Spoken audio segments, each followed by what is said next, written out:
Hello guys, welcome to our YouTube channel vision academy. आज हम start करने जा रहे हैं technique of scientific principles of management.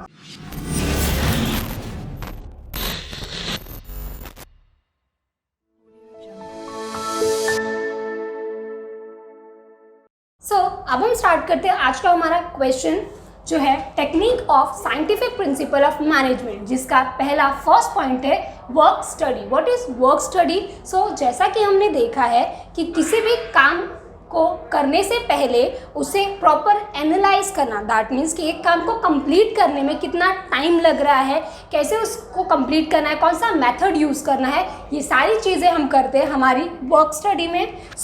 Work study में हमने पहला पॉइंट क्या लिखा है? Before assigning work to workforce, proper work study is important. कोई भी काम अपने वर्कर्स को असाइन करना, दैट मीन्स देने से पहले आप वर्क स्टडी अच्छी तरीके से करेंगे ताकि आप अपने टास्क को अपने एम्प्लॉयज़ से अच्छी तरीके से करवा सके। अब वर्क स्टडी को एनालाइज करने के लिए 4 मेथड्स बताए गए, जिसमें पहला आता है आपका time study. What is time study?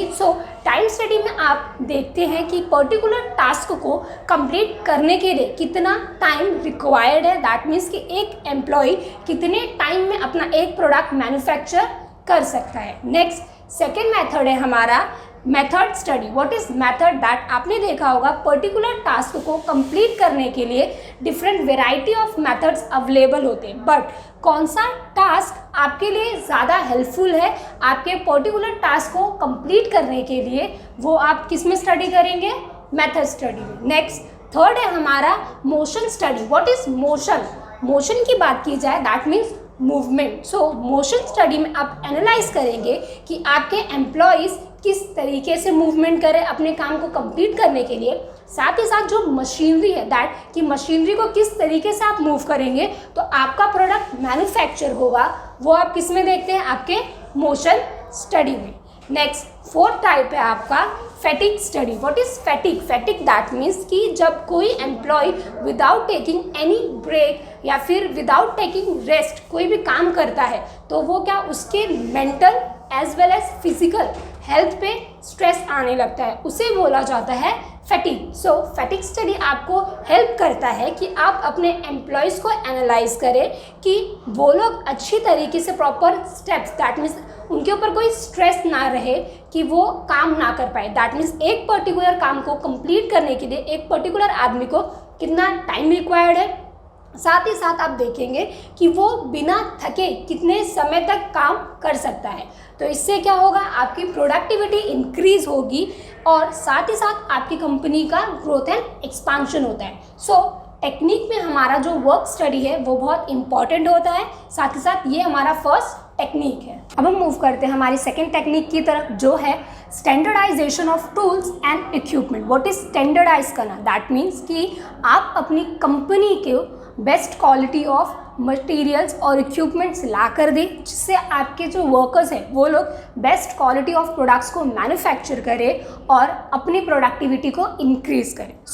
अब हम देखते हैं हमने लिखा क्या है। Standardization working environment and method of production helps to reduce spoilage and wastage of material, cost of production, fatigues among the workers and its improve quality of work। हमने लिखा क्या है यहाँ पे? अगर आपका जो वर्किंग एनवायरनमेंट और साथ ही साथ आपका मैन्युफैक्चरिंग का मेथड एक standard that means best quality का होगा तो ये क्या करता है? आपकी वेस्टेज और स्पॉइलेज ऑफ मटेरियल जो है उसे रिड्यूस करता है, जिससे आप अच्छी क्वालिटी प्रोडक्ट अच्छे बोलते हैं ना मटेरियल से मैन्युफैक्चर कर पाएंगे। साथ ही साथ ये आपके cost of production that means आपके एक प्रोडक्ट को बनाने का जो कॉस्ट होता है उसे भी रिड्यूस करता है।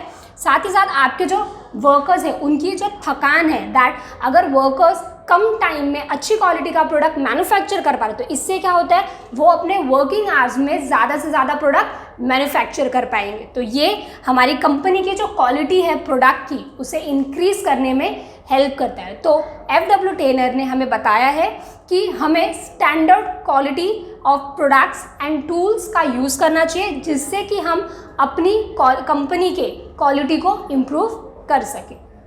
अब हम मूव करते हैं हमारी थर्ड टेक्निक की तरफ, जो है हमारा scientific task setting. What is task setting? That means work setting. क्या बोल, ये इंपॉर्टेंट क्यों होता है, तो ये हम फर्स्ट पॉइंट से देख लेते हैं. Scientific task setting is important to prevent the employees from doing work much below their capacity. ये क्या होता है, ये इसलिए इम्पॉर्टेंट है कि आप अपने एम्प्लॉय की जो कैपेसिटी है काम करने की उसे बढ़ा सके. दैट मीन्स वो अपनी कैपेसिटी के अकॉर्डिंग काम करे, ना कि अपनी कैपेसिटी के बिलो काम करे. So by using this employees will complete the task according to standard given and management can keep proper control on work force. ये क्या बोला गया कि साइंटिफिक टास्क सेटिंग की यूज़ से क्या होता है, कंपनी अपने एम्प्लॉयज़ दैट मीन्स अपने वर्क फोर्स पर प्रॉपर कंट्रोल रख पाती है. साथ ही साथ हमारे जो एम्प्लॉयज़ होते हैं वो अपनी कैपेसिटी के अकॉर्डिंग काम करते हैं, जिससे कंपनी की प्रोडक्टिविटी में इंक्रीज आता है. सो साइंटिफिक टास्क सेटिंग हमारे ऑर्गेनाइजेशन के लिए इम्पॉर्टेंट होता है, ऐसा FW टेलर ने बोला हुआ है. अब हम मूव करते हैं हमारे फोर्थ टेक्निक की तरफ, जो है हमारा scientific selection and training. What is scientific selection? That means management can select right person for right job by using scientific selection procedure. That means कि जो हमारा मैनेजमेंट सिस्टम है वो राइट पर्सन को अपॉइंट करेगा राइट जॉब के लिए, जो उन्होंने स्टैंडर्ड बनाया हुआ है. किसके अकॉर्डिंग? साइंटिफिक सिलेक्शन के according. After selection, management should provide the proper training programs to increase their efficiency. After selection, that जब आपके एम्प्लॉय का सिलेक्शन हो जाए उसके बाद आप उसे प्रॉपर ट्रेनिंग प्रोग्राम्स देंगे. इससे क्या होगा, जो एम्प्लॉय है उसकी स्किल्स इंक्रीज होगी, उसकी काम करने की जो कैपेसिटी है वो इंक्रीज होगी. जब स्किल्स और कैपेसिटी इंक्रीज होती है तो उसकी जो इफ़िशियंसी है काम करने को लेकर वो भी इंक्रीज होती है. सो हमारा साइंटिफिक सिलेक्शन एंड ट्रेनिंग हमें ये बताता है कि हमें राइट पर्सन को राइट जॉब के लिए अपॉइंट करना है, साथ ही साथ उसे ट्रेनिंग प्रोवाइड करनी है कि वो अपने काम करने की जो इफ़िशियंसी है उसे इंक्रीज कर सके. अब हम मूव करते हैं हमारे फिफ्थ टेक्निक की तरफ, जो है हमारा function of organization. What is function of organization? जैसा कि पहले हमने डिस्कस किया हुआ है कि किसी भी ऑर्गेनाइजेशन को रन करने के लिए 3 लेवल्स ऑफ मैनेजमेंट का होना बहुत ज़रूरी होता है, जिसमें आते हैं हमारे top level management, middle level management and lower level management. But यहाँ पर स्पेसिफिकली बात की गई है हमारे लोअर लेवल मैनेजमेंट की, जहाँ पर आते हैं हमारे एम्प्लॉयज़ एंड वर्कर्स. सो ये टेक्निक क्या बोलता है कि हमारा जो वर्क फोर्स है उसे हमें 2 डिफरेंट पार्ट्स में बाइफिकेट करना है, जो कि हमारा फर्स्ट है प्लानिंग लेवल एंड सेकेंड है हमारा इम्प्लीमेंटेशन लेवल. प्लानिंग लेवल का मतलब क्या होता है कि हमारी जो ऑर्गेनाइजेशन में काम होने वाला है उसे लेकर प्लान बनाना. प्लानिंग लेवल को भी 4 डिफरेंट पार्ट्स में डिस्ट्रीब्यूट किया गया है. दैट ये प्रिंसिपल बोलता है प्लानिंग लेवल में हमारा फर्स्ट जो हेड है वो है root clerk. What is root clerk? Root clerk का काम होता है कि ऑर्गेनाइजेशन की जो मशीनरीज है, जैसे मशीनरी 1, मशीनरी 2, मशीनरी 3, तो उसका काम होगा कि किस मशीन से कितना काम करवाना है, काम करवाने के बाद उसे कहाँ भेजना है, ये कौन डिसाइड करेगा? हमारा रूट क्लर्क. इसके बाद है हमारा second that instruction clerk. What is instruction clerk का?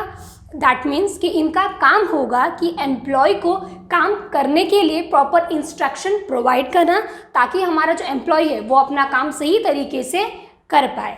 इसके बाद हम आते हैं हमारे थर्ड पोजीशन पे, जो है time and cost clerk. What is time and cost clerk? इनका काम होगा कि एक काम को करने के लिए कितना स्पेसिफिक टाइम लगेगा उसे डिसाइड करना, साथ ही साथ कॉस्ट पर भी ध्यान देना कि एक प्रोडक्ट को मैन्युफैक्चर करने के लिए कितना कॉस्ट यूटिलाइज होने वाला है. फोर्थ है हमारा डिसिप्लिन क्लर्क. डिसिप्लिन का काम होता है कि कंपनी के जो वर्कर्स हैं उन्होंने प्रॉपर कंपनी के रूल्स को फॉलो किया है या नहीं, इसे देखने का काम कौन करते हैं? हमारे डिसिप्लिन क्लर्क. अब हम मूव करते हैं हमारे इम्प्लीमेंटेशन लेवल की तरफ. इम्प्लीमेंटेशन लेवल का काम होता है कि जो काम है उसे एक्चुअल में परफॉर्म करना. सो जिसमें हमारे 4 हेड्स को बाइफिकेट किया है, जिसमें फर्स्ट है हमारे गैंग बॉस. गैंग बॉस का काम होता है कि एक्चुअल जो वर्क कंप्लीट हुआ है उसको इन्फॉर्म किसे किया जाएगा? गैंग बॉस को. नेक्स्ट है हमारे second speed boss. Speed boss का काम होता है कि जो काम उन्हें एम्प्लॉयज़ को दिया गया है प्रॉपर उन्होंने स्पेसिफिक टाइम मतलब जितना टाइम उन्हें दिया गया था उस टाइम में उन्होंने कंप्लीट किया या नहीं, ये देखने का काम किसका होता है? स्पीड बॉस का। थर्ड है हमारे रिपेयर बॉस। रिपेयर बॉस का काम होता है कि इनकेस कोई मशीनरी या टूल खराब हो गई या कोई प्रॉब्लम आ रही है तो उसे रिपेयर करवाने का काम किसका होगा? हमारे रिपेयर बॉस का। अब फोर्थ है हमारे इंस्पेक्टर। इंस्पेक्टर का काम होगा कि जो काम एम्प्लॉयज़ को दिया गया है परफॉर्म करने के लिए प्रॉपर उसे वो लोग स्पेसिफिक स्टैंडर्ड के अकॉर्डिंग कंप्लीट कर रहे हैं या नहीं, इस पे ध्यान देने का काम किसका रहेगा? हमारे इंस्पेक्टर का।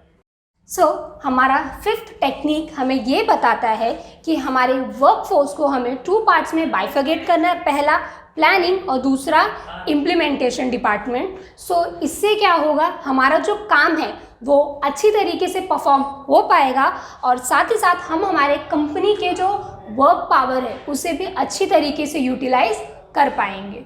अब हम मूव करते हैं हमारे लास्ट टेक्निक की तरफ जो है हमारा differential piece rate wages plan. ये क्या बोलता है कि हमें हमारी जो कंपनी का वेजेस रेट है उसे प्रॉपर इस तरीके से डिस्ट्रीब्यूट करना है कि अगर आपका एम्प्लॉय प्रॉपर काम नहीं कर रहा है तो उसे आप कौन सी सैलरी प्रोवाइड करेंगी? Average rate. अगर आपका एम्प्लॉय बहुत इफ़िशिएंटली या हार्ड वर्किंग है तो अकॉर्डिंग टू हिज कैपेबिलिटी आप उसे higher rate of wages provide करेंगे। हमने लिखा हुआ क्या है? फर्स्ट पॉइंट देख लेते हैं। Remuneration should be fix in such a way that average worker is motivated to attain a standard output. ये क्या बोल रहा है हमारा फर्स्ट पॉइंट कि रेम्यूनरेशन इस तरीके से होना चाहिए कि जो हमारा एवरेज एम्प्लॉय है या एवरेज वर्कर है वो भी अपने आप से मोटिवेट होना चाहिए कि मुझे और हार्ड वर्क से काम करना है ताकि मुझे जो सैलरी है वो भी हायर रेट की मिल सके। नेक्स्ट सेकंड पॉइंट है हमारा higher rate given to those employee who work more efficiently।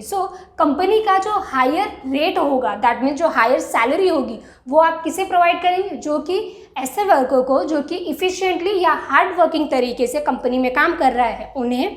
If employee is working below average he shall get lower rate of wages. अगर आपका कंपनी का एम्प्लॉय प्रॉपर अच्छी तरीके से काम नहीं कर रहा है तो आप उसे कौन सी सैलरी प्रोवाइड करेंगे? लोअर रेट ऑफ वेजेस या फिर सैलरी, ताकि वो मोटिवेट हो सके काम करने को लेकर। आज हमने हमारा चैप्टर का last question that technique of scientific principle of management को ख़त्म किया। इसी के साथ साथ आज हमारा पहला चैप्टर ख़त्म होता है। अब नेक्स्ट लेक्चर से हम हमारा सेकंड चैप्टर स्टार्ट करेंगे जो है हमारा फंक्शन ऑफ मैनेजमेंट।